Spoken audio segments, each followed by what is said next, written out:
नमस्कार। कभी सोचा है कि कोई डरावनी कहानी हमें अंदर तक क्यों हिला देती है?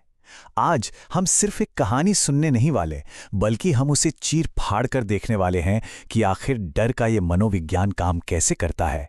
हमारे सामने है एक अधूरी रूह की कहानी और हम इसकी एक एक परत को खोलकर देखेंगे, समझेंगे कि कैसे लिखने वाले हमारे दिमाग के अंदर खौफ पैदा करते हैं। तो चलिए इस खौफनाक सफर पर निकलते हैं। हर डरावनी कहानी की शुरुआत पता है अक्सर एक बहुत ही आम, बहुत ही नॉर्मल पल से होती है। यहां भी देखिए, बस एक मामूली सी रिक्वेस्ट है। 3 दोस्त हैं, एक सुनसान सड़क है और एक छोटी सी जरूरत। बस यही वो पल है जहां से सब कुछ नॉर्मल से अबनॉर्मल होने वाला है और एक भयानक रात की नींव रखी जाती है। तो कहानी के पहले चैप्टर में आपका स्वागत है। सुनसान जंगल की रात। यहां कहानी के लिए स्टेज सेट किया जा रहा है। हमें किरदारों से मिलवाया जाता है और उस डरावनी जगह पर ले जाया जाता है जहां सब कुछ होने वाला है। याद रखिए, हॉरर में माहौल, एटमॉस्फेयर ही सब कुछ होता है। और ये कहानी शुरू होती है एक क्लासिक, रोंगटे खड़े कर देने वाले माहौल से। अब यहां देखने वाली बात यह है कि हॉरर के लिए जो जो चाहिए ना, वो सब कुछ यहां मौजूद है। देखिए, 3 दोस्त बाहरी दुनिया से एकदम कटे हुए, एक सुनसान जंगल जो इस अकेलेपन को और भी बढ़ा देता है, और ऊपर से पूर्णिमा की रात जब डर अपने पीक पर होता है।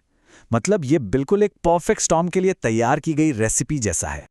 और यहीं से बेचैनी का पहला बीज बोया जाता है। जो कुछ देर पहले एक मजाक लग रहा था, वो अब एक असली चिंता में बदल जाता है। उनका दोस्त अजय अचानक से गायब हो गया है। जंगल की वही खामोशी जो सुकून दे रही थी, अब डरावनी लगने लगी है। तो अब कहानी अपने अगले पड़ाव पर पहुंचती है। यहां से रहस्य अब आतंक में बदल रहा है। ये अब सिर्फ एक दोस्त को ढूंढने की बात नहीं रही, ये अंधेरे में एक जान बचाने की दौड़ है, जिसकी शुरुआत होती है अजय की एक दिल दहला देने वाली चीख से। बस ये एक चीख सब कुछ बदल देती है। अब मजाक की कोई गुंजाइश नहीं है। ये असली डर की आवाज है, मदद के लिए एक ऐसी पुकार जो जंगल की चुप्पी को चीर देती है। अजय सच में किसी बहुत बड़ी मुसीबत में है। यहां से सुराग मिलने शुरू होते हैं और हर सुराग के साथ डर और बढ़ता जाता है। खून, घसीटने के निशान और फिर काली साड़ी में एक औरत की झलक जो अजय को किसी इंसान की तरह नहीं, बल्कि एक शिकारी की तरह घसीट रही है। उसकी रफ्तार वो नॉर्मल नहीं है। और यहीं दोस्तों को एहसास होता है कि उनका सामना किसी इंसान से नहीं, बल्कि किसी और ही चीज से हो रहा है। वो घसीटने के निशान दोस्तों को किसी इंसान तक नहीं, बल्कि एक जगह तक ले जाते हैं। एक ऐसी जगह जो खुद डर का दूसरा नाम है। हम कहानी के तीसरे हिस्से में आ गए हैं। भूतिया कोठी का राज। ये क्लासिक गॉथिक हॉरर का सेंटर पॉइंट है। वो डरावनी, रहस्यमयी हवेली जहां सारे जवाब छिपे हैं। जरा सोचिए, जंगल के बीचों बीच ये पुरानी वीरान कोठी। ये सिर्फ एक बिल्डिंग नहीं है, ये कहानी का, डर का एपिसेंटर है। इसका टूटा फूटा हाल और अकेलापन खुद एक चेतावनी है, लेकिन उन्हें अंदर जाना ही होगा अपने दोस्त को बचाने के लिए। और यहां किरदारों के बीच एक बहुत जरूरी टकराव देखने को मिलता है। एक तरफ है दोस्ती और वफादारी और दूसरी तरफ है जानलेवा डर। कथावाचक अपने दोस्त के लिए कुछ भी करने को तैयार है, जबकि सुरेश की हिम्मत वो पूरी तरह टूट चुकी है। ये जो इंसानी कश्मकश है, ये कहानी को और भी रियल बना देती है। जैसे ही वो अंदर कदम रखते हैं, कोठी का माहौल उन्हें जैसे निगलने लगता है। चमगादड़, मकड़ी के जाले, हर तरफ धूल। ये सब क्लासिक हॉरर के सिग्नल हैं जो हमारे दिमाग को बताते हैं कि ये जगह छोड़ दी गई है, अननेचुरल है और यहां कुछ बहुत ही ज्यादा गलत होने वाला है।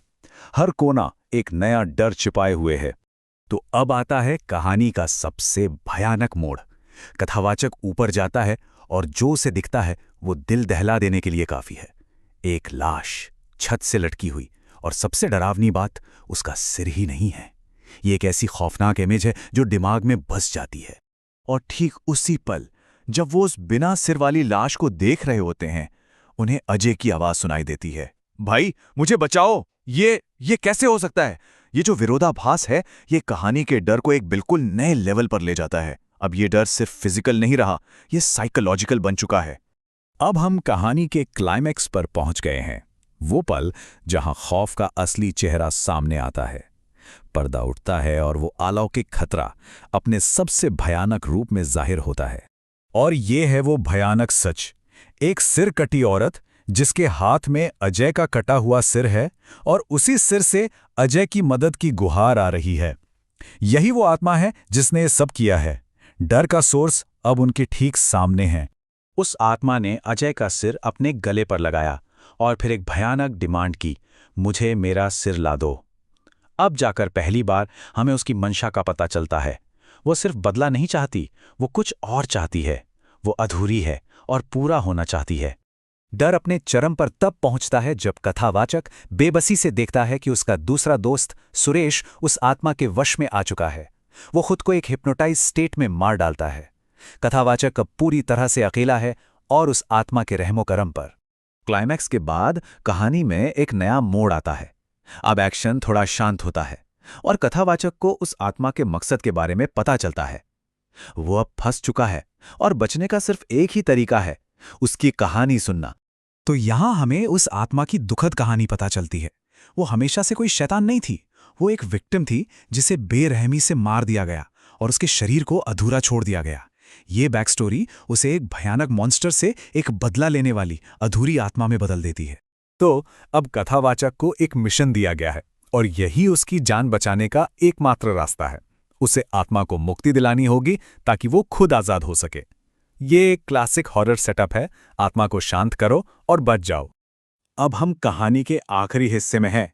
यहाँ कथावाचक को सिर्फ डर से नहीं बल्कि अपनी बुद्धि से भी काम लेना होगा ताकि वो इस रहस्य को सुलझा सके और अपनी जान बचा सके।